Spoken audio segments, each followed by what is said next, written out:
What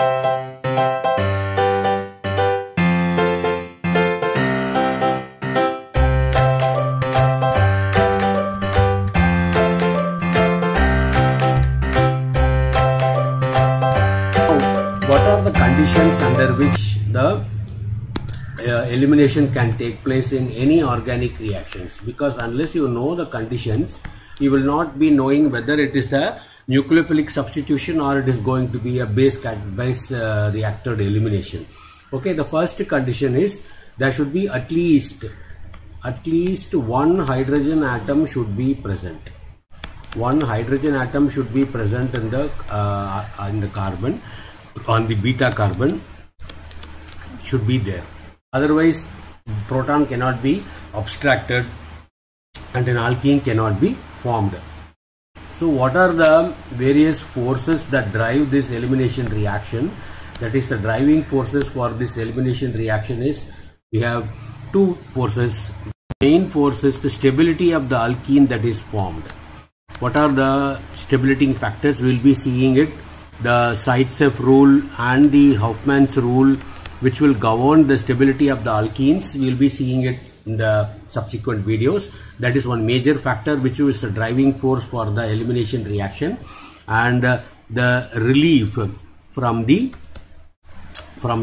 steric strain. Whenever you have a bulky group or a bulky halide or a bulky base, there will be some steric hindrance in the reaction. The base may not be able to approach the beta proton, or the base will be bulky. We will be seeing it. Suppose if you have a tertiary butoxide type bulky base, we have a bulky base like this. Now this base will be having difficulty in abstracting this proton, or if the alkyl halide is more substituted, that is, if the beta proton, suppose you have, this is the alpha carbon and this is the beta carbon. If the beta carbon is crowded with groups, like this, then the proton that may be present in this will be difficult to abstract. So this proton will be difficult to abstract due to the steric considerations. Spatial constraints is there. So whether the base is bulky, that may also have a very slight effect only, but when the beta carbon is crowded with bulky groups on this side and this side and this side, then the base will have difficulty in abstracting the beta proton in the formation of the alkene. Therefore, that is another driving force for the alkene. So depending upon whether the alkyl halide is a primary halide or a tertiary halide, it will vary. The nature of the elimination product will be different. So that is another factor which drives the elimination reaction. And as I told you, branching at the beta carbon, that can also be, we can write it as a separate even also.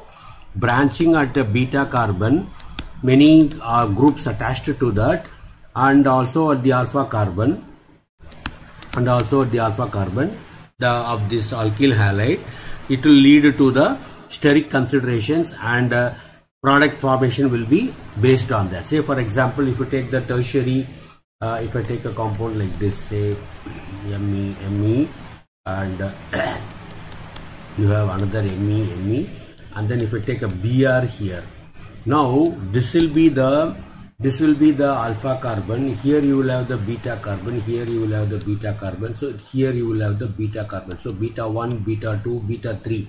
So you have 3 beta carbon, and if this is allowed to do elimination reaction, if this undergoes elimination reaction in the presence of a base like this, then the product that may be formed, so this it will give you only the alkene that will be formed will be very less. So you have this beta is again crowded with this alkyl group, this beta is again crowded with this alkyl group, this beta, and this beta is crowded with this alkyl group.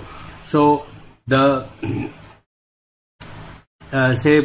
when you compare this with tertiary butyl bromides like this, C, you have methyl group and methyl group.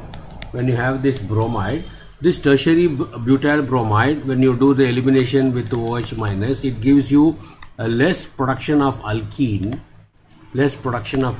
Say like when you remove this, see there is no hydrogen beta, you have this is a beta hydrogen that you have. So all these are same beta 1, beta 2 and beta 3. All the 3 beta will have a similar approach towards this, while when you compare this with this one, this gives a more concentration of the alkenes when compared to the tertiary butyl bromide. So branching at the beta carbon and the alpha carbon of this alkyl halide, it will produce more substituted alkenes that can be stabilized by hyperconjugation. So for those of you who are not familiar with hyperconjugation, please go and watch my video on hyperconjugation. I have explained. So suppose if you have an alkene like this, okay, suppose you have a methyl group, methyl group, methyl group and methyl group. So how do we check the hyperconjugation stability of this alkene? Is you have to consider the double bond bonded carbon together, double bondly bonded carbon together, so that see now you have here you have 3 hydrogen atom, 3 hydrogen atom, 3 hydrogen atom, 3 hydrogen atom. So you will be having 12 alpha hydrogen atom. Therefore hyperconjugation, this is the most substituted alkene will be stabilized by the hyperconjugation arising due to 12 alpha hydrogen atom. Therefore this compound, that is when you have this compound, if you take, say, how do you number this compound? This is the 1, 1, 2, 3, 4. So you have 2,3-dimethyl, 2,3-dimethyl, 2-bromo, 2,3-dimethyl, 2,3-dimethyl, 2,3-dimethyl, 2-bromo-butane. 2-bromo-butane will give you a more substituted alkene when compared to this tertiary butyl bromide, which will give you a less substituted alkene. So we will be seeing it later down, the Zaitsev rule and the Huffman's rule.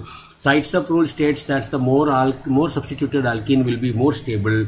Huffman rule states that the less substituted alkene will be more stable under 2 different conditions. Okay, so we will see those reaction conditions in detail. So this is the branching at the carbon will form the stability of the alkene. So the driving force for this, as I told you, this is the same point. Stability of the alkenes, I told you, that point is being little bit elaborated here. Stability arising due to the branching at the beta carbon and alpha carbon, which gives you more substituted alkene, which in turn will increase the stability of the alkenes based on the 2 rules which we will be seeing it now.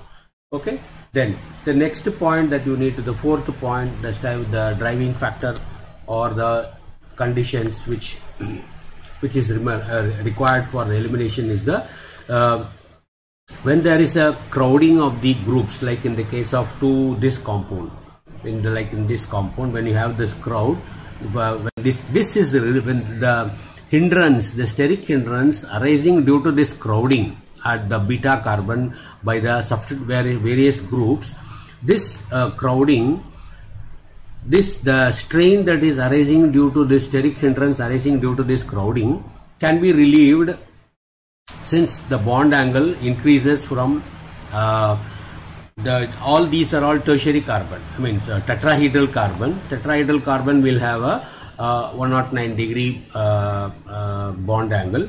When you compare that bond angle, when you go to the alkene will have sp2 hybridized carbon will have trigonal planar. The bond angle becomes 120 degree. So the bond angle increases from, say, the bond angle increases from 109 degree to 120 degree, because the sp3 carbon is broken down to form sp2 carbon in the alkene. So 120 degree is formed. So therefore tertiary halides can give you a better, they will favor elimination followed by secondary halides, followed by primary halides, and followed by 0 degree halides, like methyl halides. methyl halides you will have. So the order of reactivity, the order of elimination, this will be the order of elimination. Order of elimination. So if you take a tertiary group, it will have a better elimination because the relief in the bond angle will be better than the than when you compare to the secondary alkyl halide or primary or 0 degree alkyl halide. So all these are all for the purpose of better understanding. I have classified into 4 points, but you can sum it up in just 2 points. You can see that the first condition is one hydrogen atom should be present in the beta carbon is a must. So without, if there is no hydrogen atom, means elimination cannot take place because base cannot abstract this proton.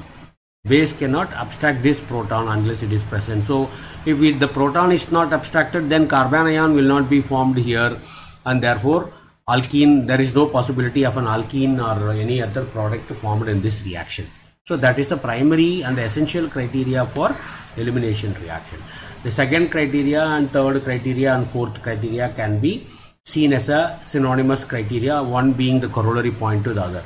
So what are the driving forces of the elimination reaction? Is the stability of the alkanes by sides of Hofmann's rule and the relief from the steric hindrance that is done by the increase in the bond angle from 109 degree to 120 degree, and the branching is responsible for the steric hindrance, and the branching is responsible for the more substituted alkene being formed here, and branching is responsible for the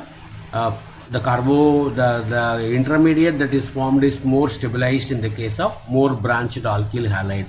Therefore tertiary alkyl halide will be more stable than the more stable product will be formed in the case of tertiary alkyl halide than when compared to 0 degree alkyl halide. Okay, so those are the conditions we will see. Now what are the types of elimination reactions that occurs in the organic chemistry? There are basically, we have 3 types. We have E1 elimination, we have E2 elimination, and then we have E1CB elimination.